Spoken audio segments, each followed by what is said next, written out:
الرحمن الرحیم. دنیا بھر سے دیکھنے اور سننے والے تمام ناظرین و سامعین کی خدمت السلام علیکم ورحمۃ اللہ وبرکاتہ. میں ہوں آپ کا میزبان محمد عبدالودود اور آپ دیکھ رہے ہیں پروگرام آپ کے مسائل کا حل، جسے روزانہ شب 8 بجے GTR میڈیا ہاؤس کے فیس بک پیج اور جامعۃ الرشید کراچی سے براہ راست آپ کی خدمت میں پیش کیا جاتا ہے. ناظرین محترم، سب سے پہلے تو میں بغیر کسی تاخیر کے آپ سے ایک معذرت کروں گا آج کے اس پروگرام میں، وہ یہ کہ ہم نے جو آپ سے ایک کمٹمنٹ کی تھی کہ ہم روزانہ کے جو سوالات پروگرام کا حصہ بنیں گے، پروگرام کے فوراً بعد ان کو اپڈیٹ کر دیا کریں، اپلوڈ کر دیا کریں گے اپنے فیس بک پیج پر، تاکہ ہمارے جو ویورز ہیں، ہمارے ناظرین ہیں، وہ جان لیں، دیکھ لیں کہ کیا ان کا سوال آج کی ٹرانسمیشن میں شامل ہوا ہے یا نہیں ہوا ہے. تو 2 دنوں سے ہم یہ اپنا کیا ہوا آپ سے جو وعدہ ہے، وعدہ سمجھ لیں اس کو، یہ جو بھی، تو یہ ہم پورا نہیں کر پا رہے. اس پر ہم معذرت خواہ ہیں آپ سے. انشاءاللہ ہم کوشش کریں گے کہ آج سے ہم اس کو پراپر باقاعدہ اہتمام کے ساتھ اس بات کو، اپنی بات کو پورا کریں. ہماری کوشش ہوگی تو آپ معذرت قبول کریں گے، ہمیں امید ہے. بہرحال آج کی نشست کے جو معزز مہمان، آج کے جو پینلسٹ ہیں ہمارے ساتھ، مفتی فیصل احمد صاحب، ویری وارم ویلکم پروگرام میں. اور آپ جانتے ہی ہیں وہ جامعۃ الرشید کے سینئر ترین اساتذہ میں آپ کا شمار ہوتا ہے، سینئر مفتی بھی ہیں جامعۃ الرشید کراچی کے، اور اسپیشلائزیشن کا جو پورشن ہے جامعۃ الرشید کا، اس کے آپ اسسٹنٹ ڈائریکٹر ہیں اور ماہر فلکیات اور اداریہ نویس ہیں، کالم نگار ہیں ماشاءاللہ سے. آج کے دوسرے معزز مہمان ہمارے ساتھ مفتی اویس احمد صاحب موجود ہیں، اور آپ معاون مفتی سینئر استاذ جامعۃ الرشید کراچی. مفتی محمد صاحب دامت برکاتہم جوائن کر چکے ہیں ہم کو، اور آپ شیخ الحدیث رئیس دارالافتاء مرکزی شورا جامعۃ الرشید کراچی، اس کے اہم ترین رکن ہیں، اور جامعۃ الرشید کا جو شعبہ ہے فقہ المعاملات المالیہ والعلوم الاداریہ 3 سالہ اسپیشلائزیشن ہے، اس کے آپ ڈائریکٹر اور مسئول اور ذمہ دار ہیں. میں آغاز کروں گا آج کے پروگرام کا، اور پہلا سوال مفتی فیصل احمد صاحب کی خدمت میں ہے، ابو محمد صاحب کا ملتان سے. مصور پوچھتے ہیں، لائف انشورنس والے بہت سے ایسے فتاوی دکھاتے ہیں جن میں اسے جائز اور حلال لکھا گیا ہے. عام آدمی کو ان فتاوی کو دیکھ کر کیا رد عمل دینا چاہیے؟ بسم اللہ الرحمن الرحیم. دیکھیں، جو کنونشنل انشورنس کمپنیز ہیں ان کی طرف سے جو عام انشورنس کا نظام ہے وہ بھی چل رہا ہے، اور اب کیونکہ ہر ایک کی تکافل ونڈو بھی کھل چکی ہے تو انہی اداروں کی طرف سے جو اسلامی انشورنس کا تصور ہے اس کے تحت بھی خدمات دی جا رہی ہیں. تو اب فتاوی 2 طرح کے ہیں. ایک فتاوی تو شروع سے انشورنس کمپنی والے دکھاتے آئے ہیں، اور اس کے اندر وہ یہ ظاہر کرتے ہیں کہ یہ جو ہے خدمت خلق پر مبنی ایک نظام ہے، اور اس کے اندر ہم دوسرے کی مدد کرنا چاہتے ہیں، اور لہٰذا یہ جائز ہے. تو وہ جو پرانے فتاوی وہ دکھاتے ہیں وہ یا تو جعلی ہیں یا ایسے علماء کے ہیں جن کو ابتدا میں کم معلومات فراہم کی گئی اور ان سے فتاوی لے لیے گئے، اور بعد میں آہستہ آہستہ انشورنس کے بارے میں معلومات سامنے آئیں. تو انشورنس کا جو نظام ہے، جو کنونشنل نظام ہے، لائف انشورنس کا ہو، گڈس انشورنس کا ہو، تو اس کے اندر سود کا عنصر بھی پایا جاتا ہے، غرر کا عنصر بھی پایا جاتا ہے، اور بعض صورتوں میں قمار کا عنصر بھی پایا جاتا ہے. تو لہذا عام کنونشنل انشورنس، چاہے لائف انشورنس ہو یا گڈس انشورنس ہو، وہ جائز نہیں. تو ان فتاوی کا بالکل اعتبار نہیں ہے، بلکہ وہ ناجائز ہے. البتہ آج کل اگر کوئی تکافل کا فتویٰ کوئی دکھا رہا ہے، یعنی وہ کنونشنل انشورنس کمپنی ہے لیکن ساتھ میں وہ تکافل کا کام بھی کرتی ہے اور اس کا الگ ونڈو ہے، تو اس صورت میں اگر واقعتاً یقین ہو کہ یہ تکافل کے تحت سروسز دی جا رہی ہیں، اور تکافل کی کمپنی بھی الگ ہوتی ہے، اس کا لائسنس بھی الگ ہوتا ہے، تو اگر یہ یقین ہو کہ اس کے تحت ہے تو پھر اس کی گنجائش ہے، پھر جائز ہوگا. جائز ہوگا. بہت شکریہ. عبدالسلام صاحب کویت سے پوچھتے ہیں، سودی بینک سے لی ہوئی گاڑی ہے، کچھ قسطیں ادا بھی کر دی ہیں، اب پتہ چلا ہے کہ سودی بینک سے گاڑی لینا درست نہیں ہے، سود کے زمرے میں آتا ہے، تو شریعت کا کیا حکم ہے؟ اب آگے کسی کو بیچ دوں اور جو رقم قسط کی صورت میں اور ڈاؤن پیمنٹ کی صورت میں ادا کر دی ہے وہ لے کر آگے دے دوں، باقی قسط لینے والا جو مجھ سے لینے والا ہے وہ باقی ایک ساتھ ادا کرے گا، اور رقم پوری ہونے پر گاڑی اس کے نام ہو جائے گی. یعنی اپنے سے یہ ملبہ ادھر شفٹ کرنا چاہتے ہیں، کیا کہتے ہیں؟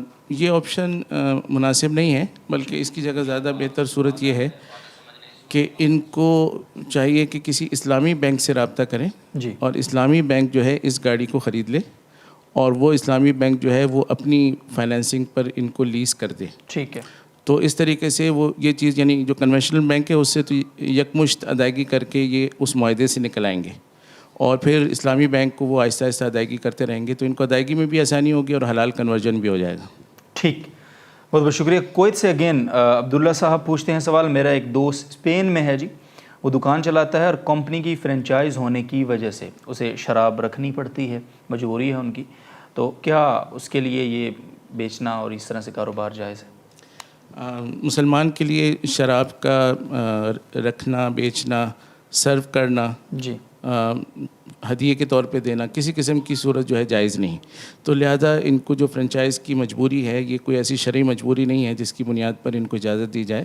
تو ان کا یہ اقدام جو ہوگا یہ ناجائز ہوگا، اس پر ان کو گناہ بھی ہوگا، استغفار کرنی چاہیے، اور اس کی وجہ سے جو بھی آمدنی ہوگی وہ بھی حرام ہوگی. تو اگر کوئی آمدنی اس کی طرف سے آ رہی ہے تو اس کو صدقہ کرنا بھی ضروری ہے. ضروری ہے. بہت شکریہ. اور عمر شاہ صاحب، آپ نے جو اسٹاک ایکسچینج میں شیئرز کو خریدنے کے متعلق سوال کیا ہے، کل کی ٹرانسمیشن میں اس کا بڑا ڈیٹیل سے جواب دیا جا چکا ہے. اسی طرح سے پہلے اگر آپ یوٹیوب یوز کر رہے ہیں، اسی طرح فیس بک پر ہیں اور یقیناً آپ ہیں، تو آپ وہاں اسی عنوان کو لکھ کر سرچ کر سکتے ہیں. ہمارا شارٹ کلپ بھی اس عنوان پر موجود ہے پہلے، تو وہاں سے آپ دیکھ سکتے ہیں. پھر بھی اگر آپ کو نہیں ملتا تو اگین آپ سوال لکھیں گے کل کی ٹرانسمیشن میں. اگلا سوال ہم سے پوچھا ہے جی ثنا فاروق صاحبہ نے ریاض سے. آج کل مارکیٹ میں میک اپ کے بہت سے لوکل اور انٹرنیشنل برانڈز دستیاب ہیں. ایک عام مسلمان عورت کے ذمہ اس کے حلال یا حرام ہونے کی تحقیق کس حد تک لازم ہے؟ کیا بغیر تحقیق کوئی بھی میک اپ پروڈکٹ استعمال کر سکتے ہیں؟ جی، پہلی بات تو یہی ہے کہ بغیر تحقیق کے تو استعمال کرنا آج کل بالکل ٹھیک نہیں ہے، اس لیے کہ گلوبلائزیشن کا زمانہ ہے جی اور یہ کاسمیٹکس کے اندر ہر قسم کے اجزاء استعمال ہو رہے ہیں. جی تو اور خاص طور پہ زیادہ تر پروڈکٹس چائنا وغیرہ میں بنتی ہیں جہاں پہ حلال حرام کا زیادہ خیال بھی نہیں رکھا جاتا، اور وہاں پر ہر چیز دستیاب ہے، کیڑے مکوڑوں سے بھی اور حرام جانوروں سے بھی ہر چیز مل رہی ہے. جی تو اس لیے اس میں احتیاط کی تو بہت ضرورت ہے. البتہ اس احتیاط کی صورت یہ ہوگی کہ پہلے تو ان کمپنیوں کی کاسمیٹکس پہ جائیں گے جس میں کم از کم لیبلنگ موجود ہو. تو لیبلنگ سے یہ ہوگا کہ اس میں اجزاء ترکیبی لکھے ہوں گے، کچھ تفصیلات ہوں گی، تو اس پر غور کر کے کوئی بتا سکتا ہے کہ یہ حلال ہے حرام. تو جو کمپنیاں لیبل کا اہتمام کرتی ہیں، یعنی کوئی اچھی شہرت کی کمپنیاں ہیں اور لیبلنگ کے بھی معیارات ہیں، اسٹینڈرڈس ہیں، اس کو فالو کر کے اگر وہ سب چیزیں لکھتی ہیں تو ان چیزوں کو لے کر کسی دارالفتہ سے یا حلال فاؤنڈیشن جامعۃ رشید کا ادارہ ہے تو یہاں پر بھیج کر معلومات کی جا سکتی ہیں کہ اس کاسمیٹک کا کیا حکم ہے. اور اگر کوئی کاسمیٹکس ایسی ہیں جیسے یہ سعودیہ کی ہیں تو سعودیہ میں کوئی حلال سرٹیفائڈ کوئی ہے تو اس صورت میں پھر اگر سرٹیفائڈ ہے تو اس کے استعمال کی اجازت ہوگی. اگر حلال سرٹیفائڈ نہیں ہے تو کم از کم لیبل ضرور ہو. جس طرح چائنا کی پروڈکٹس آتی ہیں کہ کوئی اس پہ نام نہیں ہوتا، کوئی چیزیں نہیں، حلال کا ٹھپا بعض دفعہ لگا ہوتا ہے لیکن اس کے علاوہ اس میں ڈیٹیلز نہیں ہوتی، تو اس کو اوائڈ کرنا چاہیے کیونکہ آج کل ہر طرح کی چیز دستیاب ہے. ٹھیک ہے جی، بہت بہت شکریہ. ابرار الحق صاحب اگلا سوال پوچھ رہے ہیں، اگر کوئی ہماری زمین یا کوئی اور چیز کھا لے، ہڑپ کر لے، اور ہمارے پاس اتنی طاقت ہو کہ ہم اس کو مار کر اپنی زمین واپس لے سکیں، تو ایسے حالات میں طاقت کا استعمال کرنا چاہیے یا جس طرح ابھی صبر سے رہ رہے ہیں صبر کرنا چاہیے؟ دونوں چیزیں نہیں کرنی چاہیے. جو قانونی راستے ہیں ان کو اختیار کرنا چاہیے. انہوں نے آپ کا مال لوٹا ہے، آپ ان کی جان لے لیں گے تو جان تو زیادہ قیمتی ہوتی ہے، تو آپ کو بھی اس کا حق نہیں ہے. تو اس سے بچنا چاہیے، لیکن جو قانونی طریقے ہیں اس کو اختیار کرنا چاہیے. اور جو انہوں نے کہا کہ ہمارے پاس اتنی طاقت ہے، تو اگر طاقت ہوتی تو وہ ہڑپ کیسے کرتا؟ تو طاقت نہیں ہے، لیکن آپ کو غصہ آیا ہوا ہے تو آپ کو لگ رہا ہے کہ ہمارے اندر طاقت ہے. تو اس طاقت کا یعنی سوچنا بھی اچھا نہیں ہے، اس کو استعمال کرنا بھی ٹھیک نہیں ہے. قانونی راستے اختیار کرنے چاہیے. قانونی راستے اختیار کرنے چاہیے. مفتی محمد صاحب دامت برکاتہ موجود ہیں ہمارے ساتھ. میں ان کی طرف جاؤں گا سوال لے کر، لیکن آج میں بتانا بھول گیا آپ کو کہ سوال شامل کروانے کا طریقہ کیا ہے. روزانہ بول بول کے میں تھک تو گیا جاتا ہوں، لیکن یہ کہ فرض ہے بتانا. وہ یہ کہ آپ فیس بک پر جائیں گے، فیس بک کے سرچ انجن میں آپ نے JTR میڈیا ہاؤس لکھ کر اس پیج کو سرچ کرنا ہے، لائک کرنا ہے، اور لائک کرنے کے بعد اسی پیج پر ہماری آپ کو لائیو ٹرانسمیشن ملے گی یہ والی. اسی ٹرانسمیشن کے کامنٹ بار میں اپنا سوال اپنے نام کے ساتھ، اپنے علاقے کے نام کے ساتھ تحریر کریں گے. فرقہ وارانہ سیاسی نوعیت کے جتنے بھی سوالات ہیں ان سے گریز کریں گے تو آپ کا سوال اس پروگرام میں انشاءاللہ شامل ہوگا.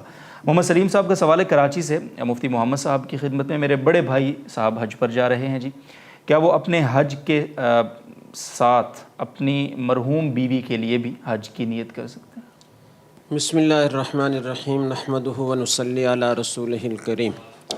حج پر جا رہے ہیں، آپ کو اللہ تعالیٰ حج مبارک فرمائے اور اسے قبول فرمائے۔ اور مرحومہ کے لیے حج کی نیت کرنے کا جذبہ تو بہت اچھا ہے، جی لیکن جب کسی دوسرے کی نیت آپ شامل کر لیں گے تو گڑبڑ ہو جائے گی، اچھا حج نہیں ہوگا، اپنا بھی شاید خراب ہو جائے اور ان کے لیے بھی نہیں ہوگا۔ تو اس لیے صحیح صورت یہ ہے کہ آپ کا اصل جذبہ یہ ہے کہ میری اہلیہ کو بھی حج کا ثواب مل جائے، جی تو آپ اپنا حج کریں، اپنی ہی نیت کریں اور ایصال ثواب کی نیت کر لیں، ٹھیک تو آپ کو بھی پورا حج کا ثواب مل جائے گا اور آپ کی اہلیہ کو بھی پورے حج کا ثواب مل جائے گا۔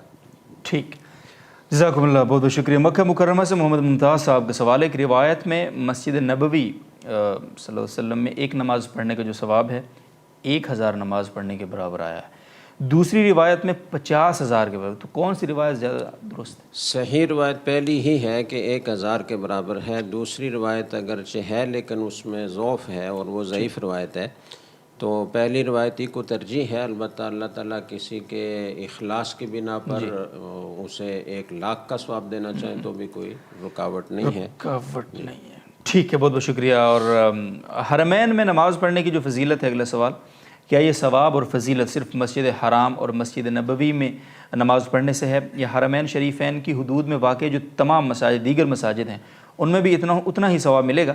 اس کا دوسری نیکیوں کا ثواب بھی حرمین شریفین کی حدود میں اسی طرح ملتا ہے، یعنی اتنا گناہ زیادہ؟ اور گناہوں کے بارے میں کیا حکم ہوگا، ڈبل ہو جائیں گے اسی طرح؟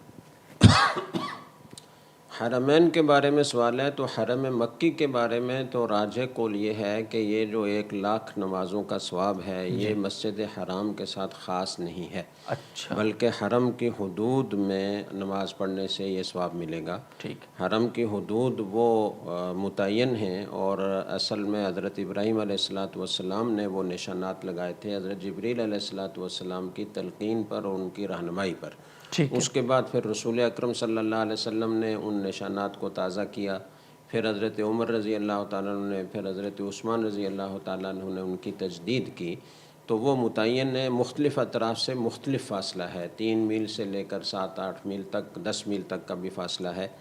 تو یہ سارا جو حرم ہے اس میں نماز پڑھنے سے 1,00,000 کا ثواب ملے گا، یہ اللہ تعالیٰ کی رحمت ہے۔ ماشاءاللہ، اور دوسری بات حرم مدنی کے بارے میں پوچھا ہے، حرم مدنی میں وہ جو اس کو حرم کہا جاتا ہے وہ محض احترام کی بنا پر کہا جاتا ہے، اس کے لیے وہ احکام نہیں ہیں جو حرم مکی کے لیے ہیں، تو اس لیے وہاں جو ثواب ہے 1,000 نمازوں کا صحیح روایت کے مطابق تو وہ مسجد نبوی ہی میں نماز ادا کرنے سے ملے گا۔ تیسری بات انہوں نے یہ پوچھی ہے کہ کیا وہاں ساری نیکیوں کا ثواب اسی طرح بڑھ جاتا ہے؟ تو حرم میں ساری نیکیوں کا ثواب اسی طرح بڑھ جاتا ہے۔ اب ایک دفعہ سبحان اللہ کہیں گے تو 1,00,000 بار سبحان اللہ کہنے کا ثواب ملے گا۔ چوتھی بات انہوں نے پوچھی ہے کہ کیا گناہوں کا بھی اسی طریقے سے وبال بڑھ جاتا ہے؟ تو اس میں کوئی تحدید تو نہیں کی گئی کسی روایت میں کہ اگر وہاں کوئی 1 گناہ کرے گا تو اسے 1,00,000 گناہ کے برابر عذاب ہوگا، لیکن یہ بات متعین ہے کہ کسی مکان کی خصوصیت کی وجہ سے یا زمان کی خصوصیت کی وجہ سے گناہ کی شناعت اور قباحت بڑھ جاتی ہے، جی، اور وہ گناہ وہ اس کی سنگینی میں اضافہ ہو جاتا ہے، تو اس لیے وہاں گناہوں سے بچنے کا بھی بہت زیادہ اہتمام کرنا چاہیے۔ ٹھیک ہے، جزاک اللہ، بہت شکریہ۔ اور اگلا سوال ہے عبید احمد صاحب کا ہندوستان سے، حج ماہ ذی الحجہ کی چند مخصوص تاریخوں میں ادا کیا جاتا ہے، جبکہ حج کے جو مہینے ہیں شوال، ذی القعدہ، ذی الحجہ بتائے جاتے ہیں، تو اس کی کیا وجہ ہے پھر؟ جی، آپ چونکہ 14ویں صدی میں پیدا ہوئے ہیں اور اب 15ویں صدی میں جی رہے ہیں تو اس لیے آپ کو اشکال ہو رہا ہے، ورنہ یہ کوئی اشکال کی بات نہیں ہے۔ جو مہینے حج کے کہے جاتے ہیں شوال، ذی القعدہ، تو اس کا مطلب یہ ہے کہ شوال شروع ہوتے ہی آپ حج کے لیے احرام باندھ سکتے ہیں اور حج کے لیے روانہ ہو سکتے ہیں۔ تو پہلے زمانے میں تو یہ تیز رفتار سواریاں نہیں تھیں، پیدل لوگ جاتے تھے، بعض اوقات سال کے بعد وہاں پہنچتے تھے، اور بعض اوقات کئی مہینوں کا سفر ہوتا تھا، پھر اونٹوں کا سفر ہوتا تھا، گھوڑوں کا سفر ہوتا تھا، آخر میں پھر بحری جہازوں کا سفر شروع ہوا، تو بحری جہاز میں بھی کئی ہفتے لگ جاتے تھے۔ تو اس لیے یہ کہا گیا کہ کوئی آدمی اگر دور دراز کسی مقام پر رہ رہا ہے تو وہ شوال کا چاند نظر آنے کے بعد حج کے لیے احرام باندھ سکتا ہے اور حج کے لیے روانہ ہو سکتا ہے۔ تو یہ مطلب ہے ان حج کے مہینوں کا۔ یہ مطلب نہیں کہ ارکان حج بس ادا کرنے شروع کر دیے جائیں گے، اس کے تو مخصوص اوقات ہیں اور وہ ذی الحجہ کے مہینے میں ہی آتے ہیں۔ باقی اس سے پہلے جو اشہر حج ہیں ان میں حج کا احرام باندھنے کی اجازت ہو جاتی ہے۔ ان مہینوں کے شروع ہونے سے پہلے احرام بھی نہیں باندھا جا سکتا۔ جی بہت بہت شکریہ، اور آپ کی اطلاع کے لیے عرض سوال سے یاد آیا کہ آج الحمدللہ اس سال کا جو حج ہوگا، آج اس کی پہلی فلائٹس جو ہے اسلام آباد، کراچی، پشاور اور لاہور سے روانہ ہو چکی ہیں۔ اللہ تعالیٰ سے دعا بھی کرنی چاہیے کہ بہت اہم موقع ہوتا ہے، کئی دفعہ سازشیں ہوتی ہیں اس موقع پر، تو اتنے بڑے اور عظیم الشان اجتماع کو اللہ تعالیٰ تمام فتنوں سے محفوظ رکھے۔ عبدالقدیر صاحب لاہور سے اگلا سوال پوچھ رہے ہیں، مسافروں کا مسجد میں دوسری جماعت کرانا کیسا ہے؟ جی، مسافر کے لیے کوئی علیحدہ سے حکم نہیں ہے، جو حکم مقیم کا ہے وہی مسافر کا بھی ہے۔ جی، اور اس کا خلاصہ یہ ہے کہ جو مسجد محلے میں ہے، آبادی میں ہے، جہاں کے نمازی متعین ہیں وہی آ کر وہاں نماز پڑھتے ہیں، امام متعین ہے، مؤذن متعین ہے، تو اس مسجد میں دوسری جماعت کرانا یہ مکروہ تحریمی ہے، گناہ ہے، اس سے بچنا چاہیے۔ اور جو مسجد راستے کی کہلاتی ہے، جو شارع عام پر بنی ہوئی ہے، جی، اور وہاں کوئی ایسا باقاعدہ محلہ نہیں ہے کہ جس کے نمازی متعین ہو، دکانیں ہیں، پیٹرول پمپ ہے، وہاں کے لوگ اگرچہ اس میں نماز پڑھتے ہیں لیکن وہاں مسافروں کی بھی آمد و رفت کثرت سے ہوتی ہے، اور ایک جماعت آتی ہے، وہ اپنی نماز پڑھ کے فارغ ہوتی ہے، تو اتنے میں دوسری آ جاتی ہے، تھوڑی دیر بعد تیسری آ جاتی ہے، تو ایسی مسجد میں دوسری جماعت کرنے میں کوئی حرج نہیں ہے، اگرچہ امام اور مؤذن متعین ہو، وہ راستے کی مسجد ہی کہلائے گی۔ جی ٹھیک۔ اور اس کے علاوہ جو محلے کی مسجد ہے اس میں نماز کیا تکرار کرنا یہ مکروہ تحریمی ہے، چاہے وہ تکرار مقیم لوگ کریں یا مسافر لوگ کریں۔ البتہ بعض حضرات نے یہ اجازت دی ہے، امام ابو یوسف رحمۃ اللہ علیہ کا قول ہے کہ اگر پہلی جو نماز ہوئی ہے، جو محراب میں امام کھڑے ہو کر پیچھے مقتدیوں کو نماز پڑھائی گئی ہے، تو اس ہیئت کو اگر تبدیل کر لیا جائے اور امام محراب میں اور محراب کی سیدھ میں محاذات میں پیچھے کھڑا نہ ہو، دائیں بائیں ہٹ کر کھڑا ہو، تو یہ اس کی اجازت ہے۔ لیکن راجح قول پہلے والا یہ، امام ابو حنیفہ رحمۃ اللہ علیہ اس کو مکروہ فرماتے ہیں، اور دلائل کے لحاظ سے امام صاحب کا قول بہت قوی اور بہت راجح ہے، اور بعض حضرات نے تطبیق دینے کی بھی کوشش کی ہے، تو عام طور پر بچنا چاہیے۔ لیکن اگر کوئی اس حد سے ہٹ کر تکرار جماعت کرا دے تو فتنہ بھی نہیں کرنا چاہیے کہ اس نے بہت بڑا حرام کا کام کیا، جھگڑا شروع کر دیں آپ، تو ایک قول میں اس کی گنجائش موجود ہے، تو اس لیے اس میں سختی نہیں کرنی چاہیے۔ جی ٹھیک ہے، بہت بہت شکریہ۔ ابرار الحق صاحب اگین سوال ہے ان کا، اگر نماز میں ادھر ادھر کے خیالات آئیں تو نماز پر کیا اثر پڑتا ہے؟ دیکھیں، جو خیالات خود بخود آتے ہیں ان سے پریشان نہیں ہونا چاہیے۔ بعض لوگ اس وجہ سے نماز ہی بعض اوقات چھوڑ دیتے ہیں کہ جی ہمیں تو خیالات آتے ہیں نماز میں، نماز کا کیا فائدہ۔ تو یہ یاد رکھیں کہ جان بوجھ کر خیال دل میں لانا اور خیال کا آنا یہ دونوں الگ الگ باتیں ہیں۔ جی، تو خشوع خضوع اختیار کرنا اپنے ارادے سے، اپنے قصد سے، اپنے عزم سے، نیت سے، بار بار اس کی طرف توجہ رکھنا یہ تو فرض ہے، واجب ہے۔ لیکن اگر کوشش کے باوجود خود بخود کوئی خیال آ جائے اور یہ خیال بار بار بھی آتا رہے تو اس سے نماز کی صحت پر یا اجر پر کوئی اثر نہیں پڑتا۔ اگر خیال آئے تو کوشش یہ کرنی چاہیے کہ فوراً اس کو جھٹک دیا جائے اور فوراً نماز کی طرف توجہ رکھی جائے، پریشان نہیں ہونا چاہیے۔ اور اس کا طریقہ یہ ہے کہ اول نماز پڑھنے سے پہلے آدمی تھوڑا سا دھیان کر لے، اللہ تعالیٰ کی بارگاہ میں حاضر ہو رہا ہوں، اس عظیم الشان ذات کے سامنے اپنی درخواست پیش کرنے کے لیے آیا ہوں، تو اس استحضار سے بھی فائدہ ہوگا۔ دوسرا، نماز پڑھتے ہوئے نماز کے الفاظ پر دھیان رکھیں، ترجمہ آتا ہو تو معنی پر دھیان رکھیں، ترجمہ نہ آتا ہو تو الفاظ غور سے ادا کریں۔ اب میں الحمدللہ ادا کر رہا ہوں، اب میں رب العالمین ادا کر رہا ہوں، اب میں الرحمن الرحیم ادا کر رہا ہوں، تو اس طرح الفاظ پر غور توجہ رکھیں گے تو خیالات ادھر ادھر نہیں جائیں گے۔ اس کے باوجود اگر خیال ادھر ادھر چلا جائے تو اس سے پریشان نہ ہوں، اس سے نماز کی صحت اور اجر پر کوئی اثر نہیں پڑتا۔ ٹھیک، بہت بہت شکریہ جی۔ امانت علی صاحب لاہور سے پوچھتے ہیں سوال، میری والدہ مفتی اویس صاحب گھٹنوں میں تکلیف کی وجہ سے چارپائی پر نماز پڑھتی ہیں سر، کسی نے کہا ہے کہ نماز کے لیے پاؤں زمین پر رکھنا ضروری ہے ورنہ نماز نہیں ہوگی، تو کوئی رہنمائی فرمائیں سر. بسم اللہ الرحمن الرحیم. ایسا مریض کہ جو مرض کی وجہ سے قیام، رکوع اور سجدے پر قادر نہیں ہے، بیٹھ کر نماز پڑھ رہا ہے، چاہے چارپائی ہو یا تختہ ہو یا کرسی ہو، تو ایسے مریض کے لیے پاؤں زمین پر لگانا ضروری نہیں ہے. اگرچہ افضل و بہتر یہ ہے کہ کوئی ایسا طریقہ اختیار کیا جائے کہ جس کی وجہ سے پاؤں زمین پر لگیں. تو لہذا اگر آپ کی والدہ چارپائی کے اوپر یا تخت کے اوپر بیٹھ کر نماز پڑھتی ہیں جی. اور پاؤں زمین پر نہیں لگتا تو نماز ہو جاتی ہے، لیکن ان کے لیے بہتر اور افضل یہ ہے کہ کوئی ایسا طریقہ کا بندوبست کر لیں، انتظام کر لیں کہ جس کی وجہ سے پاؤں زمین پر لگے. ٹھیک. جزاکم اللہ جی. ہبہ شاہ صاحب کراچی سے، ان کا سوال ہے کیا عورتوں کے لیے ضروری ہے کہ جمعہ کے دن دونوں اذانوں کے بعد ظہر ادا کریں؟ اگر کوئی عورت جمعہ کے دن ہمیشہ ایک اذان کے بعد ظہر ادا کر لیتی ہے تو کیا حکم ہے جی ان کے لیے؟ عورت کے لیے افضل اور بہتر یہ ہے کہ جیسے ہی نماز کا وقت داخل ہو تو اول وقت میں نماز پڑھے، اذان کا انتظار نہ کرے. جی. البتہ اگر کسی عورت کو نماز کے وقت کے داخل ہونے کا اندازہ نہیں ہوتا تو ایسی صورت میں وہ اذان کے بعد ہی نماز اس کو پڑھنی چاہیے. تو لہذا اگر کوئی عورت جمعہ کے دن پہلی اذان سے پہلے یا پہلی اذان کے بعد یا اذان ثانی کے بعد ان تینوں طریقوں میں سے کوئی بھی طریقہ اختیار کرتی ہے اور نماز پڑھ لیتی ہے تو اس کی نماز ہو جاتی ہے. جی ٹھیک. بہت بہت شکریہ. امانت علی صاحب لاہور سے پوچھتے ہیں اگر عورت کی قمیض کے جو بازو ہیں وہ کوارٹر ہوں، یعنی کلائی سے 4-5 انچ کم، ہاف سلیپ اس کو ہم کہہ سکتے ہیں، تو نماز ہو جائے گی سر؟ عورت کے لیے نماز میں پورے جسم کو ڈھانپنا ضروری ہے سوائے 3 اعضاء کے. جی. جو پہلا عضو ہے وہ چہرہ، اور دوسرا عضو جو ہاتھ ہیں، جو گھٹنے یہاں سے لے کر جو باقی حصہ ہے، اور تیسرے یہ کہ جو ٹخنے سے نیچے والا حصہ ہے. جی. یہ 3 اعضاء ایسے ہیں کہ جب نماز پڑھی جائے ان 3 اعضاء کا ڈھانپنا ضروری نہیں ہے. اس کے علاوہ جسم کے جتنے بھی اعضاء ہیں ان کا ڈھانپنا ضروری ہے. اگر کوئی عضو اس کا چوتھائی حصہ یا اس سے زیادہ 3 تسبیحات کی بقدر کھلا رہ جاتا ہے تو اس کی نماز نہیں ہوتی. تو لہذا اگر کوئی عورت ایسے لباس میں نماز پڑھتی ہے کہ اس کی آسینیں چھوٹی ہیں، کلائی ننگی رہ جاتی ہے، جسم کا یہ حصہ نظر آتا ہے، تو ایسے لباس کے اندر اس کی نماز نہیں ہوگی.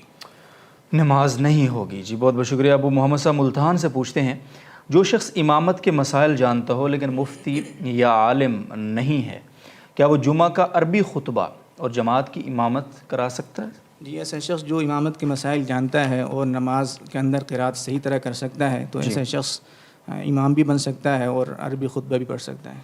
ٹھیک ہے. بہت بہت شکریہ. منظور احمد صاحب ریاض سے اگلا سوال کر رہے ہیں اگر کوئی آدمی نماز میں قرات اتنی آہستہ آواز میں کرے کہ مقتدی کو آواز ہی نہ آئے، جی صرف اللہ اکبر کی آواز آئے، تو کیا نماز درست ہو جاتی ہے؟ اگر نہیں ہوتی تو پھر مقتدی صاحب کو کیا کرنا چاہیے؟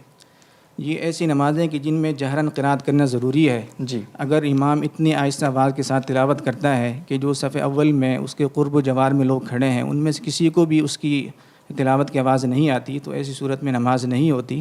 مقتدیوں کو چاہیے کہ وہ اس امام کو سمجھائیں کہ بلند آواز سے تلاوت کریں، یا ایسے امام کا انتظام کیا جائے کہ جو بلند آواز کے ساتھ قرات کر سکتا ہو، یا مسجد کے ذمہ داران سے بات کی جائے کہ وہ ایسے اسپیکر کا انتظام کریں کہ جس کی وجہ سے اس کی تلاوت کی آواز صف اول کے اندر تک تو پہنچتی ہو. ٹھیک ہے. اور بچہ فہیم احمد صاحب سعودی عرب سے اگلا سوال پوچھ رہے ہیں اگر ہم نماز میں تاخیر سے پہنچیں اور امام صاحب قرات کر رہے ہوں تو ثنا پڑھیں گے اس حالت میں؟ جی اگر کوئی مقتدی ایسے وقت میں شامل ہوتا ہے کہ جس وقت میں امام قرات کر رہا ہے، چاہے جہری نماز ہے یا سری نماز ہے، تو ایسی صورت میں مقتدی کے لیے ثنا پڑھنا جائز نہیں ہے بلکہ قرات سننا واجب ہے. واجب. بہت شکریہ. محمد ظفر صاحب کوئٹہ سے پوچھتے ہیں میں ظہر کی چوتھی رکعت میں شامل ہوا اور باقی نماز اس ترتیب سے پڑھی کہ 2 رکعت میں سورت ملائی سورت فاتحہ کے ساتھ اور 1 رکعت بغیر سورت ملائے پڑھی میں نے، یعنی سورت فاتحہ اکیلی پڑھی، تو نماز ہو گئی یا نہیں؟ جی نماز ہو جائے گی. ہو جائے گی. اور طریقہ بھی یہی ہے درست طریقہ؟ ٹھیک. بہت بہت شکریہ. مفتی فیصل احمد صاحب کی طرف جاؤں گا دوبارہ جی میں. اور مفتی فیصل احمد صاحب آپ کی خدمت میں سوال ہے فراز صاحب کا سعودی عرب سے. اگر ایک آدمی کی 2 بیویاں ہیں جی، ایک بیوی کے 4 بیٹے ہیں اور دوسری بیوی سے 1 بیٹا ہے، ان کے درمیان زمین کی جو تقسیم ہے، وراثت کی جو زمین ہے اس کی تقسیم کس اعتبار سے ہوگی؟ اب زمین تو لکھی نہیں انہوں نے. جی 2 بیویاں ہیں اور 5 بیٹے ہیں. 4 ایک سے ہیں اور ایک سے ہیں. تو دونوں بیویاں جو ہیں ان کو 8واں حصہ ملے گا، یعنی 1/8 حصہ جو ہے زمین کا یا زمین کی مالیت کا 1/8 حصہ ان کا ہوگا اور یہ دونوں اس میں برابر کی شریک ہوں گی. ٹھیک ہے. تو دونوں کو گویا 1/16 ملے گا. اور یہ جو 5 لڑکے ہیں ان کو 7/8 جو بچا ہے اس کے 5 حصے کر دیں گے اور ہر ایک کو 1 حصہ مل جائے گا. ٹھیک ہے. بہت بہت شکریہ. عمران یوسفانی صاحب دبئی سے پوچھتے ہیں ایک غریب آدمی نے مجھ سے درخواست کی کہ میں اپنے قریبی رشتہ دار سرجن سے سفارش کروں کہ ان کا آپریشن رعایت سے کرے. اگر سرجن صاحب میرے کہنے پر اپنی فیس میں رعایت نہیں کرتے تو کیا میں اپنی طرف زکوٰۃ کے مال سے انہیں بتائے بغیر کچھ ملا سکتا ہوں تاکہ ان کو آسانی ہو؟ اگر مریض کو دے دیے جائیں اتنے پیسے تاکہ وہ اس کی ادائیگی کر سکیں تو اس صورت میں تو زکوٰۃ ادا ہو جائے گی. بتانے کی ضرورت نہیں ہوتی کہ یہ زکوٰۃ دے رہا ہوں, صرف تعاون کرنا کافی ہوتا ہے. تو لیکن اگر انہوں نے بغیر کچھ بتائے سرجن صاحب کو کچھ پیسے دے دیے تو اس سے زکوٰۃ ادا نہیں ہوگی. ٹھیک ہے جی, بہت بہت, یعنی مریض کو دینے چاہیے, سرجن کو اگر دے رہے ہیں تو اس جی ٹھیک. بہت شکریہ. دبئی سے اگین ارسلان صاحب کا سوال ہے, میں ہر مہینے کچھ رقم گھر بھیجتا ہوں, ان پیسوں سے میرا عید کا فطرانہ پاکستان میں ہی ادا کیا گیا, لیکن پاکستان میں جو نصاب ہے اس کے مطابق ادا کیا گیا, جبکہ میں دبئی میں ملازمت کرتا ہوں, تو کیا فطرانہ ادا ہوا ہے یا نہیں؟ اگر نہیں تو اب کیا کروں سر؟ دیکھیں ان کی اولاد جو ہے اگر وہ پاکستان میں رہتی ہے تو ان کا فطرانہ تو ادا ہو گیا پاکستان کے لحاظ سے, لیکن ان کا اپنا جو ہے وہ دبئی کے لحاظ سے ادا کرنا ہے. تو لہٰذا اب دوبارہ سے وہ ادا کر لیں, اب بھی ادا کیا جا سکتا ہے. اس میں یعنی جو رقم انہوں نے دی ہے اس میں جو فرق آ رہا ہے وہ ادا کر دیں گے تو ادا ہو جائے گا. جی ٹھیک ہے, اب بھی ادا کر سکتے ہیں. بہت شکریہ. محمد عمران صاحب پوچھتے ہیں کیا عقیقہ صرف 7ویں دن ہی ہے یا جب توفیق ہو عقیقہ کر لیں؟ نیز کیا قربانی کے جانور میں حصہ ڈال کر عقیقہ کیا جا سکتا ہے, یعنی قربانی اور عقیقہ ایک ساتھ نیت ہو؟ جی ظاہر عقیقہ کیونکہ ایک مالی طور پہ ادائیگی ہوتی ہے تو اگر توفیق ہو تبھی کرے گا آدمی. تو اگر توفیق ہو تو 7ویں دن کرنا چاہیے, اور اگر نہ ہو تو بعد میں بھی کیا جا سکتا ہے. آئندہ کے لیے بھی 7ویں دن کی ترتیب رکھنا بہتر ہے. اور باقی انہوں نے جو پوچھا ہے کہ اس کو قربانی کے ساتھ ملا سکتے ہیں یا نہیں ملا سکتے, تو اس کی بھی گنجائش ہے کہ بڑے جانور کے اندر ایک حصہ یا 2 حصے اگر لڑکا ہے تو اس کے عقیقے کے بھی ملائے جا سکتے ہیں. ٹھیک ہے جی, بہت بہت شکریہ. اجمل خان صاحب پوچھتے ہیں ووٹ کس کو دیا جائے سر؟ الیکشن کی گہما گہمی ہے, لوگ بڑے ٹینشن اور پریشانی میں.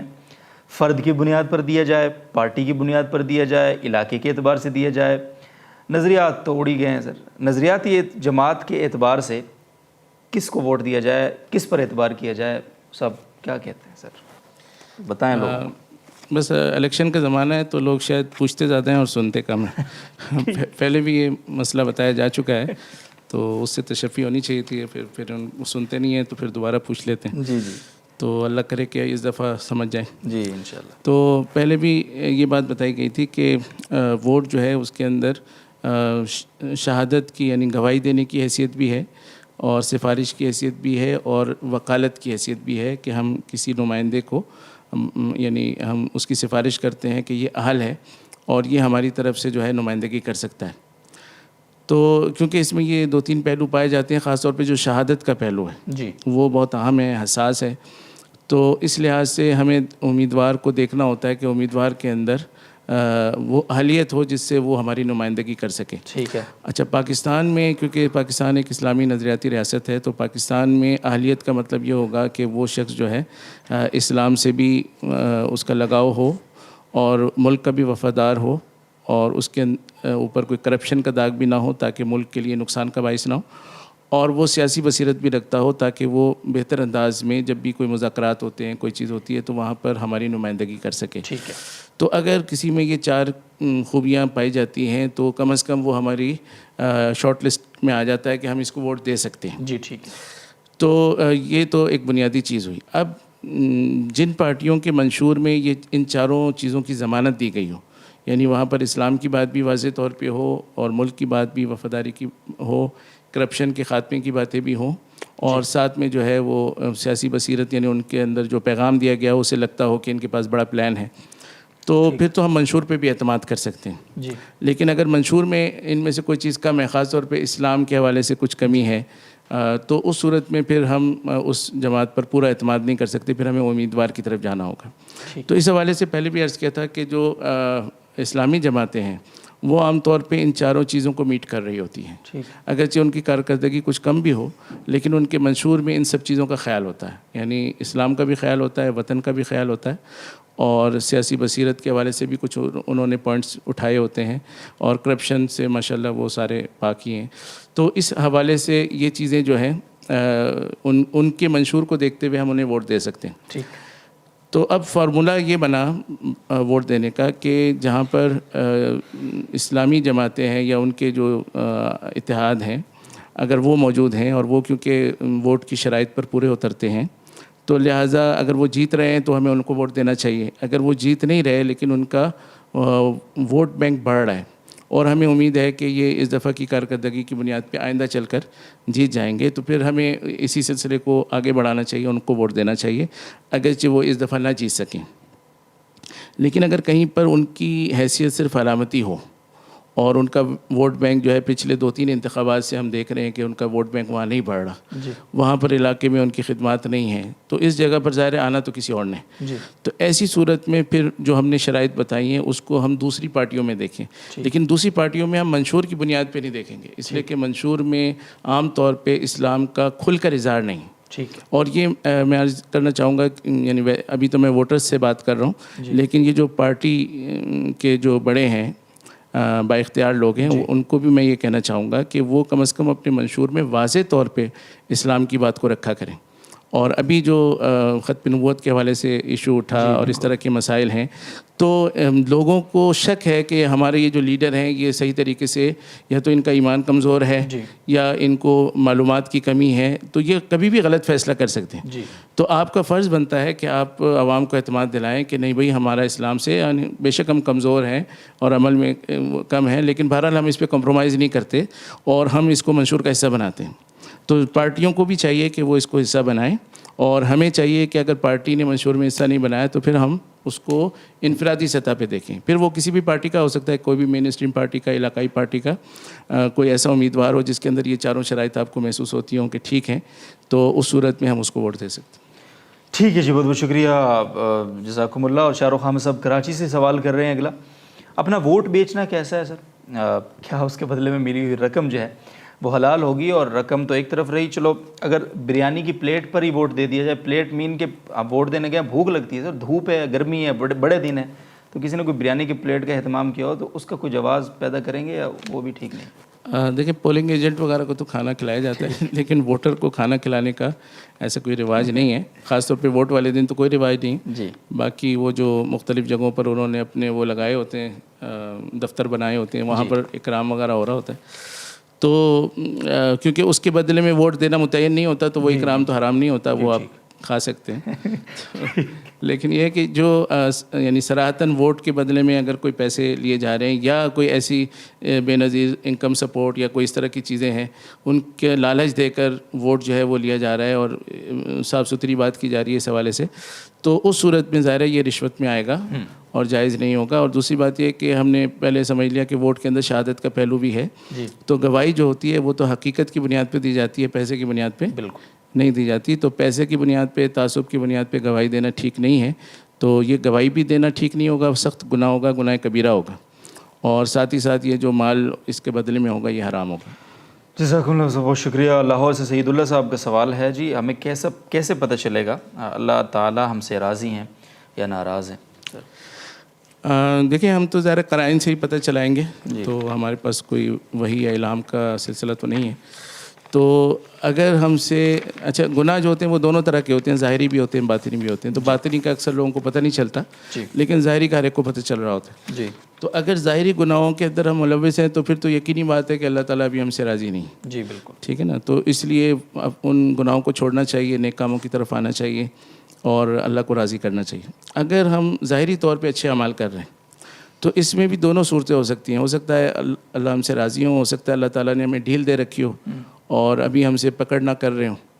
تو لہٰذا اس میں ہمیشہ اگر کوئی شخص جو ہے اس میں استغفار کرتا رہتا ہے اور خوف اور رجا کے درمیان رہتا ہے, یعنی امید بھی ہو اور خوف بھی ہو. حضرت عمر رضی اللہ تعالیٰ سے کسی نے پوچھا کہ انہوں نے فرمایا کہ اگر قیامت کے دن اعلان ہو کہ کوئی ایک شخص جو ہے نا وہ جنت میں جائے گا تو میں امید کرتا ہوں کہ میں وہ ہوں, اور اگر یہ اعلان ہو کہ کوئی ایک شخص جہنم میں جائے گا تو مجھے خطرہ ہے کہ کہیں خدا نخواستہ میں نہ ہوں. تو اس طرح کا ایک یعنی امید بھی ایسی ہے کہ اربوں لوگوں کے درمیان میں جنت میں جا سکتا ہوں, اللہ تعالیٰ مجھے بھیج سکتے ہیں, اور اربوں لوگوں کے درمیان جو ہے میں جہنم میں بھی جا سکتا ہوں. تو اس طرح درمیان میں اگر کوئی ہے, جیسے سوال سے بھی ظاہر ہے کہ گھبرا رہے ہیں جی۔ تو یہ گھبراہٹ جو ہے یہ ایمان کی علامت ہے، اور یہ رہنی چاہیے۔ اگر ہمارے اندر یہ علامت ختم ہو جائے اور ہم اپنے حالات پر پرسکون ہو جائیں، یہ خطرے کی چیز ہے، اور یہ اس بات کا اشارہ ہے کہ اللہ تعالیٰ ہم سے ناراض ہو سکتے ہیں۔ اللہ تعالیٰ حفاظت فرمائے۔ اور مفتی محمد صاحب دامت برکاتہم کی خدمت میں اگلا سوال اسلم صاحب کا ہے سعودی عرب سے۔ مجھے ظہر کی نماز کام والی جگہ پر پڑھنا مشکل ہے جی، اور جب کیمپ میں آ جاتا ہوں تو عصر کی جماعت کھڑی ہو چکی ہوتی ہے، تو آیا میں پہلے ظہر پڑھوں گا جو کہ قضا ہو چکی ہے، یا عصر با جماعت پڑھ کر ظہر کو قضا کروں گا؟ دیکھیں یہ بات تو بہت ہی افسوسناک ہے کہ دفتر میں نماز پڑھنا مشکل ہے۔ جی، دفتر میں بھی نماز پڑھی جا سکتی ہے، کوئی بھی مناسب جگہ اس کے لیے تلاش کی جا سکتی ہے۔ نماز کو قضا کرنا تو کسی کے لیے کسی صورت میں جائز نہیں ہے۔ جی، ہاں، آدمی بالکل بے ہوش ہو جائے اور نماز کا مکلف نہ رہے تو پھر اس سے نماز معاف ہوتی ہے، ورنہ جنگ کی شدید حالت میں جب دشمن سے مقابلہ ہو رہا ہے اور اپنی جان کو خطرہ ہے، جی، اس وقت میں بھی نماز معاف نہیں ہے۔ اور حکم یہ ہے کہ جماعتیں تقسیم کرو، آدھی دشمن کا مقابلہ کریں، امام پہلی جماعت کو 2 رکعت پڑھائے، اور یہ 2 اپنی جو ہے نماز پڑھ کے تو وہاں دشمن کے مقابلے میں جائیں، پھر وہ جماعت آئے اور وہ امام کے پیچھے نماز پڑھے۔ تو اتنے شدید حالات میں بھی نماز، بلکہ جماعت کا بھی اتنا اہتمام کیا گیا، اور اس کا پورا طریقہ حدیث میں منقول ہے کہ کیسے یہ 2 جماعتیں نماز پڑھیں گی۔ تو ایسی حالت میں تھوڑے چھوٹے اعذار کو عذر بنانا اور نماز کو اپنے وقت سے بالکل ہی قضا کر دینا، یہ بہت ہی بری بات ہے۔ ان کو ایسا نہیں کرنا چاہیے۔ کوئی بھی جگہ جہاں آپ دفتر میں کام کرتے ہیں، آس پاس کوئی جگہ ہوگی، اور اس کے لیے اگر کوئی جگہ، لوگ یہ سمجھتے ہیں کہ جو اس کے لیے کوئی جب تک مسجد نہ ہو یا جب تک نماز کے لیے مختص کمرہ نہ ہو تو نماز نہیں پڑھی جا سکتی۔ یہ بات بالکل غلط ہے۔ آپ اپنے دفتر میں، اپنے دراز میں، اپنی کسی مناسب جگہ پر ایک جا نماز رکھیں، اور کسی بھی جگہ جہاں جا نماز بچھانے کی گنجائش ہے وہاں جا نماز بچھا کر اپنی نماز پڑھ لیں، اس کو وقت سے قضا نہ کریں، بالکل نہ کریں۔ البتہ اگر کسی سے ایسا ہو جائے تو اس کے لیے پھر کیا حکم ہے؟ اس نے نہیں پڑھی ظہر کی نماز اور اب وہ جماعت میں پہنچا ہے، تو اس میں تفصیل یہ ہے کہ اگر کوئی آدمی صاحب ترتیب ہے، صاحب ترتیب کا مطلب یہ ہے کہ جس کے اوپر 6 نمازیں قضا نہیں ہیں، اس سے کم قضا ہیں، تو اس کے لیے پھر لازم ہوتا ہے کہ وہ پہلے ان قضا نمازوں کو پڑھے اور پھر وقتی نماز پڑھے، چاہے جماعت چلی جائے۔ لیکن اگر کوئی آدمی صاحب ترتیب نہیں ہے، اس کے اوپر 6 یا 6 سے زیادہ نمازیں قضا ہیں، تو پھر وہ وقتی نماز جماعت کے ساتھ پڑھے اور بعد میں قضا کرے۔ ٹھیک ہے جی، بہت بہت شکریہ۔ اور یعنی جب سے وہ بالغ ہوا ہے اس وقت سے لے کر اب تک 6 نمازیں اس کے اوپر قضا نہ ہوں تو پھر وہ صاحب ترتیب ہوگا۔ بہت شکریہ۔ جنید صاحب اپنا بات سے پوچھتے ہیں جی، آپ کے مسائل کا حل کتاب میں حضرت مولانا مفتی یوسف لدھیانوی شہید رحمہ اللہ نے لکھا ہے کہ نماز میں پینٹ کو نیچے سے فولڈ کرنا، جیسے لوگ عمومی طور پہ کر لیتے ہیں، مکروہ ہے، تو اس بارے میں وضاحت فرما دیں کیا؟ جی بالکل صحیح لکھا ہے کہ یہ مکروہ ہے۔ نماز کو اپنی جو اس کی جو بنی ہوئی طبعی حیت ہے اس سے تبدیل کرنا یہ مکروہ ہے، لیکن یہاں یہ بات سمجھ لینی چاہیے کہ نماز میں ٹخنوں کو ڈھانکنا یہ اس سے زیادہ شدید مکروہ ہے۔ تو اس لیے اگر کسی کی پینٹ لمبی بن گئی ہے اور وہ ٹخنوں کو ڈھانک رہی ہے تو وہ نماز پڑھنے سے پہلے اس کو فولڈ کر لے تاکہ شدید کراہت سے بچ سکے۔ ٹھیک ہے۔ اب دیکھیں 2 نقصان ہو رہے ہوں تو آدمی کو ایک اختیار کرنا اگر لازم ہو، اس کے سوا کوئی چارہ نہ ہو، تو آدمی کیا کرتا ہے؟ بڑے نقصان کی طرف تو نہیں بھاگ کر جاتا نا، چھوٹے نقصان کو اختیار کرتا ہے۔ تو ایسے ہی یہاں پر پینٹ کو فولڈ کرنا یہ بھی مکروہ ہے، لیکن ٹخنے ڈھانکنا اس سے زیادہ شدید مکروہ ہے، تو اس لیے وہ فولڈ کر کے ہی نماز پڑھی جائے۔ ٹھیک ہے، بہت بہت شکریہ۔ اسید زبیری صاحب جدہ سے پوچھتے ہیں، ایک شخص دبئی سے عید کی نماز پڑھ کر جہاز میں پاکستان روانہ ہوا، پاکستان میں اس دن روزہ تھا جی، اس شخص کو اس آخری روزے کی قضا کرنی ہوگی یا نہیں؟ دیکھیں روزے کی قضا کرنی ہوگی یا نہیں ہوگی یہ تو اس پر ہے کہ دبئی میں اس کے روزے کی اگر ابتدا بھی وہیں سے ہوئی تھی اور اس کے 29 روزے یا 30 روزے پورے ہو گئے ہیں تو اب اس روزے کی قضا لازم نہیں ہے۔ لیکن اگر وہ دبئی میں عید کر کے آیا اس اور پاکستان پہنچا ہے تو یہاں ابھی روزہ ہے، تو ایسی صورت میں اس کے لیے حکم کیا ہے؟ جی، تو اگر اس نے کچھ کھایا پیا نہیں ہے تو وہ روزے کی نیت کر لے۔ یہاں مسلمانوں کے ساتھ ہی عید کرنا اس کو لازم ہے، مسلمان روزہ رکھے ہوئے ہیں تو اس پر بھی روزہ رکھنا لازم ہے۔ اور اگر وہ کھا پی چکا ہے تو اب روزہ تو نہیں اس کا ہو سکتا، لیکن پھر بھی مسلمانوں کے ساتھ اتفاق اور اجتماعیت پیدا کرنے کے لیے لازم ہے کہ وہ امساک کرے، یعنی وہ کھانے پینے سے رکا رہے شام تک، اور شام کو جب دوسرے مسلمان افطار کریں تو اسی وقت وہ افطار کرے اور مسلمانوں کے ساتھ عید منائے۔ جی تشبہ بالصائمین جیسے، ٹھیک ہے، بہت شکریہ۔ ثنا خان صاحبہ کا ابٹبا سے سوال ہے، تعویذ پہنا ہوا ہے جیسے نارملی پہنا ہوا ہوتا ہے لوگوں نے، اس کے ساتھ بیت الخلاء میں جانا جائز ہے؟ جائز ہے، اس لیے کہ وہ تعویذ بند ہوتا ہے اور سامنے حروف نظر نہیں آ رہے ہوتے، تو اس لیے اس میں بے ادبی نہیں ہوتی۔ ٹھیک ہے، بہت شکریہ۔ بنت صدیق صاحبہ پوچھتی ہیں کیا سرخ رنگ کا لباس؟ نہیں جی، یہ ہو چکا ہے سوال۔ چودھری آصف محمود صاحب راول پنڈی سے پوچھتے ہیں، والدین کے حقوق بہت سے علماء بتاتے ہیں، کیا اولاد کے بھی کچھ حقوق ہیں؟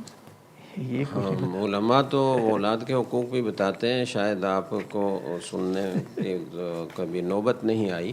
تو جیسے والدین کے حقوق ہیں ایسے ہی اولاد کے بھی حقوق ہیں، اور والدین کو چاہیے کہ وہ حقوق ادا کرنے کا دونوں اہتمام کریں، بلکہ اولاد کے حقوق تو اس وقت سے شروع ہو جاتے ہیں جب بچہ پیٹ میں جنین حالت میں ہوتا ہے، تو اس وقت بھی ان کو چاہیے کہ وہ اپنے اعمال اخلاق اچھے رکھیں، اس کا اس جنین پر اثر پڑتا ہے۔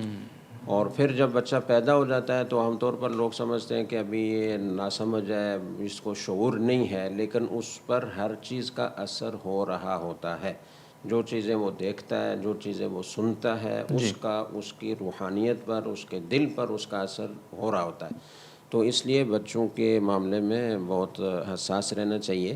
اور دوسرا حق ان کا یہ ہے، یعنی پہلے تو سب سے پہلا حق جو اولاد کے حقوق میں بیان کیا جاتا ہے وہ یہ بیان کیا جاتا ہے کہ مرد کو چاہیے کہ اولاد پیدا کرنے کے لیے وہ نکاح کرے تو صحیح صالحہ کا انتخاب کرے۔ اس کو اولاد کے حقوق میں شمار کیا ہے تاکہ صالحہ اس کے نکاح میں آئے تو صالح اولاد پیدا ہو۔ تو پہلی بات تو یہ ہے۔ دوسرا پھر وہ جب پیٹ میں ہو تو اس وقت بھی اپنے اعمال اخلاق کی اصلاح کا خیال رکھے۔ تیسرا جب وہ پیدا ہو جائے تو اس کا ایک اچھا بامانہ نام رکھے۔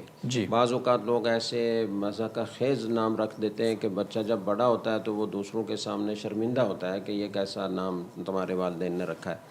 اس لیے اس کا اچھا نام جس کے اچھے معنی ہوں وہ رکھا جائے۔ اور تیسری بات یہ ہے کہ اس کی تربیت کا خیال رکھا جائے اور اس کی تربیت بچپن ہی سے شروع کر دی جائے۔ اور اس تربیت کے لیے سب سے پہلی چیز یہ ہے کہ والدین اپنے اعمال درست رکھیں، اپنے اخلاق درست رکھیں۔ اور یہ اس لیے ضروری ہے کہ بچہ جو کچھ دیکھتا ہے اس سے تربیت وہ حاصل کرتا ہے، بالکل، اور ہر چیز کا اس پر اثر ہوتا ہے۔ پھر جب بچے کو تھوڑا سا شعور ہو جائے تو وہ اور زیادہ دیکھ کر اس کی تقلید کرتا ہے۔ تو اگر والدین چاہتے ہیں کہ بچہ نمازی بنے تو خود والدین کو نمازی بننا ہوگا۔ اگر والدین نماز نہیں پڑھتے اور بچے کو دن میں 100 دفعہ لیکچر دیتے ہیں کہ نماز پڑھا کرو بیٹا، تو اس کا کوئی اثر نہیں ہوگا۔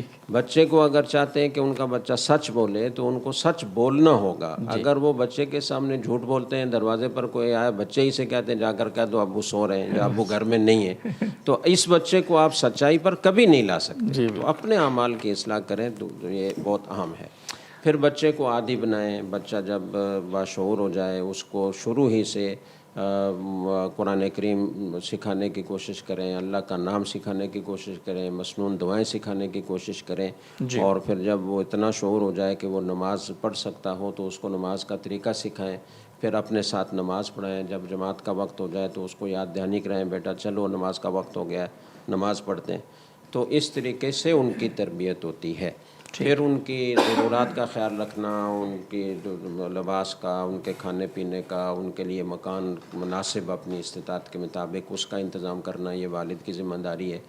اور والدین دونوں اس کے مکلف ہیں کہ وہ ان کی تربیت میں دونوں حصہ ڈالیں۔ والدہ کی اہمیت چھوٹے بچوں کے اعتبار سے اور زیادہ ہو جاتی ہے کہ زیادہ بچے اسی کے پاس رہتے ہیں، تو اسی سے وہ زیادہ سیکھتے ہیں۔ سب سے پہلی تربیت کا وہ ماں کی گود ہے، تو اس کو اپنے اعمال اخلاق اچھے رکھنے چاہیے، ذکر و اذکار کا اہتمام کرنا چاہیے، نمازوں کا اہتمام کرنا چاہیے۔ اور بچوں کی تعلیم میں اس بات کا خیال رکھنا چاہیے کہ انہیں دین کی تعلیم ضرور دی جائے۔ بالکل۔ اور اگر کوئی حافظ عالم نہیں بنا سکتا تو بھی دین کی بنیادی تعلیم دینا اپنی اولاد کو، یہ والدین کا فرض ہے یا ایھا الذین آمنوا قوا انفسکم واہلیکم نارا وقودھا الناس والحجارہ، اے ایمان والو اپنے آپ کو بھی جہنم کی آگ سے بچاؤ اور اپنی اولاد کو، اپنے گھر والوں کو بھی جہنم کی آگ سے بچاؤ جس کا ایندھن پتھر اور لوگ ہوں گے۔ تو جیسے اپنے آپ کو جہنم سے بچانا فرض ہے، ایسے اپنی اولاد کو، اپنے گھر والوں کو جہنم سے بچانا فرض ہے۔ اور وہ کیسے بچیں گے؟ اللہ کے احکام پورا کر کے اور گناہوں سے بچ کر۔ تو یہ تعلیم اور یہ تربیت ان کو ہوگی تو وہ اللہ کے احکام پر عمل کریں گے اور گناہوں سے بچیں گے۔ تو ان کی تعلیم میں دینی علوم کا اور دینی تربیت کا خصوصی خیال رکھے، ان کو بزرگوں کے پاس جو اللہ والے ہیں، جو علماء ہیں، ان کی صحبت میں لے جائے، ان کے پاس بیٹھنے کے لیے ان سے کہے، اور اسی طرح اپنے گھر میں کتابیں ایسی رکھے سیرت پر، صحابہ اکرام کے واقعات پر، اور اولاد کی تربیت کے سلسلے میں آج بہت کتابیں ملتی ہیں۔ خود والدین کو بھی پڑھنا چاہیے کہ بچوں کی تربیت کرنے کا طریقہ کیا ہے، تو وہ بچوں کی تربیت کریں، اور جب تک بچے تعلیم میں ہیں ان کی ساری ضرورتوں کو پورا کرنا، تعلیمی اخراجات کو پورا کرنا، ان کے باقی سہولیات کا اپنی استطاعت کے بقدر اہتمام کرنا، یہ والدین کی ذمہ داری ہے۔ جب وہ تعلیم حاصل کر لیں اور ان کی شادی ہو جائے، شادی کرانا بھی مناسب جگہ پر والدین کی ذمہ داری ہے، شادی ہو جائے، وہ برسر روزگار ہو جائیں، تو پھر والدین کی ذمہ داری ختم ہو جاتی ہے۔ اس وقت تک والدین ہی ذمہ دار ہیں۔ ٹھیک ہے جی، بہت بہت شکریہ۔ اور اگلا سوال ہے جی، اور مفتی اویس صاحب موجود ہیں ہمارے ساتھ۔ قاری طیب صاحب پوچھتے ہیں، اگر کوئی شخص فرض نماز میں کھڑے ہونے کی بجائے غلطی سے بیٹھ کر سورہ فاتحہ پڑھ لے یا سورت بھی پڑھ لے تو اب نماز کا کیا حکم ہے؟ کیا نماز توڑ دے گا یا کھڑے ہو کر دوبارہ پڑھ کر رکوع کرے گا؟ نیز دوسری صورت میں سجدہ سہو کرنا ہوگا یا نہیں سر؟ جی، جو شخص قیام پر قادر ہو تو ایسے شخص کی لازم ہے کہ وہ تکبیر تحریمہ اور اسی طریقے سے قرأتی قیام کی حالت میں کرے۔ جی، اگر اس نے تکبیر تحریمہ قیام کی حالت میں نہیں کی یا سورۃ الفاتحہ و قرأت قیام کی حالت میں ادا نہیں کی تو ایسے شخص کی نماز نہیں ہوتی، نماز توڑ کر دوبارہ اثر نماز پڑھے۔ ٹھیک، بہت بہت شکریہ۔ اسامہ حسن خان صاحب پوچھیں اسلام آباد سے کہ تشہد میں درود شریف کے بعد والدین کی ایصال ثواب کی نیت سے یہ دعا رب ارحمہما کما ربیانی صغیرہ پڑھی جا سکتی؟ درود شریف کے بعد نماز کے اندر ادعیہ مسنونہ یا ادعیہ معصورہ میں سے کوئی بھی دعا پڑھی جا سکتی ہے، تو لہذا اگر یہ دعا پڑھی جائے تو یہ دعا پڑھنا بھی درست ہے۔ باقی رہا ایصال ثواب، تو ایصال ثواب کے متعلق یہ سمجھنا چاہیے کہ جب بھی کوئی نیک عمل کر کے اس کا ثواب پہنچانا مقصود ہو تو پورے عمل کا ثواب پہنچانا چاہیے، نہ کہ اس کے کوئی ایک حصے کا۔ ایک حدیث میں آتا ہے کہ بسا اوقات جو ایصال ثواب کرنے والا ہوتا ہے اس کا جو ثواب ہوتا ہے اس کو زیادہ ملتا ہے بنسبت اس شخص کے جس کو ایصال ثواب کیا جا رہا ہے۔ جار قطنی کی روایت ہے، حضرت علی رضی اللہ تعالیٰ عنہ فرماتے ہیں کہ نبی کریم صلی اللہ علیہ وسلم نے ارشاد فرمایا کہ جس نے سورۃ قل هو اللہ احد 11 مرتبہ پڑھی قبرستان سے گزرتے ہوئے اور اس کا ایصال ثواب تمام مردوں کو کر دیا، تو جتنے بھی مردے ہوں گے قبرستان میں تو ان تمام مردوں کا ثواب اس کو پہنچے گا۔ تو اس لیے ایصال ثواب کے عمل میں بخل سے کام نہیں لینا چاہیے، تو جس طریقے سے اس کو ثواب پہنچتا ہے تو اسی طریقے سے پڑھنے والے کو بھی ثواب پہنچتا ہے۔ ٹھیک ہے، بہت بہت شکریہ جی۔ اور فضل کریم صاحب کراچی سے پوچھتے ہیں، ناظرین محترم درمیان میں ٹرانسمیشن کسی وجہ سے ٹرپ ہو گئی تھی تو دوبارہ سے آپ اس میں شریک ہو جائیں۔ مجھے پیشاب کی بیماری ہے، رکوع اور سجدہ سے اٹھتے وقت سلسلے بول جیسے ہوتا ہے، پیشاب قطرے گرتے ہیں، ہر نماز کے لیے مجھے کپڑوں کی مخصوص جگہ دھونی پڑتی ہے، تو کیا نماز ہو جاتی ہے سر؟ جی، اگر رکوع اور سجدے کی وجہ سے پیشاب کے قطرے گر رہے ہیں تو اس صورت میں ان کے لیے حکم یہ ہے کہ بیٹھ کر نماز پڑھیں۔ جی، اور اگر بیٹھ کر پڑھنے کی وجہ سے بھی یہ سلسلہ رہتا ہے تو ایسی صورت میں دیکھا جائے گا کہ یہ شرعی معذور ہیں یا نہیں۔ تو شرعی معذور کسے کہتے ہیں تو اس کی مکمل تفصیل آپ احسن الفتاوی جلد نمبر 2 میں دیکھ لیں اور پھر یہ فیصلہ کر لیں کہ میں اس تعریف میں آتا ہوں یا نہیں آتا۔ تو اگر شرعی معذور کی تعریف میں آتا ہے تو اس صورت میں پھر اسی کے طریقہ کار کے مطابق نماز پڑھی جائے۔ جی ٹھیک ہے، بہت بہت شکریہ۔ اسد صاحب ابو ظہبی سے سوال کر رہے ہیں، سطر کھل جانے سے یا صرف گھٹنا کھلنے سے وضو ٹوٹ جاتا ہے؟ سر یہ بڑی مشہور بات ہے، گھٹنا کھلنے سے جی وضو نہیں ٹوٹتا اس نہیں ٹوٹتا۔ بہت شکریہ۔ اعجاز احمد خان صاحب کشمیر سے کہتے ہیں جی کہ ایک عورت نے ایک بچے کو دودھ پلایا اور وہ لڑکا بڑا ہو گیا، اس کی شادی ہو گئی اور اس کے گھر لڑکی پیدا ہو گئی۔ اب وہ عورت جس نے دودھ پلایا تھا یعنی اس لڑکے کی رضائی ماں اس لڑکے کے گھر اپنے لڑکے کا رشتہ کرنا چاہتی ہے، یعنی اپنی رضائی پوتی ہوئی نا جی ان کی، اس عورت کی جو رضائی ماں ہے جی، اس کے لڑکے اور رضائی بیٹے کے جو لڑکی ہے ان دونوں کا جو آپس میں تعلق ہے وہ رضائی چچا اور بھتیجی کا ہے۔ ٹھیک ہے، اور بھتیجی اور چچے کا جو نکاح ہے یہ درست نہیں ہے، جی، تو لہٰذا ان کا نکاح بھی آپس میں درست نہیں ہے۔ ٹھیک ہے، بہت بہت شکریہ، آپ نے جواب بھی دے دیا جی۔ ستارہ شعیب صاحب ڈیر غازی خان سے ایک شخص اپنی بیوی کی سگی بہن سے نکاح کر سکتا ہے یا نہیں، اور اگر وہ دوسری ماں سے ہو یعنی سوتیلی تو نکاح جائز ہوگا یا نہیں ہوگا؟ یہ ہو چکا ہے سوال، لیکن پلیز آپ دوبارہ سے۔ دو بہنوں کو ایک وقت میں نکاح میں جمع نہیں کیا جا سکتا ہے، چاہے وہ دو سگی بہنیں ہوں یا ماں شریک بہنیں ہوں یا باپ شریک بہنیں ہوں۔ ٹھیک، بہت بہت شکریہ آپ تینوں معزز مہمانان کا، اور تمام ناظرین و سامعین آپ کا بھی بہت بہت شکریہ پروگرام میں شرکت کا، اور انشاءاللہ العزیز کل آپ کے ساتھ ملاقات ہوگی، یہی پینل ہوگا انشاءاللہ ہمارے ساتھ، آپ کے بہت سارے نئے سوالات ہوں گے، تب تک کے لیے اجازت دیجیے، اللہ حافظ۔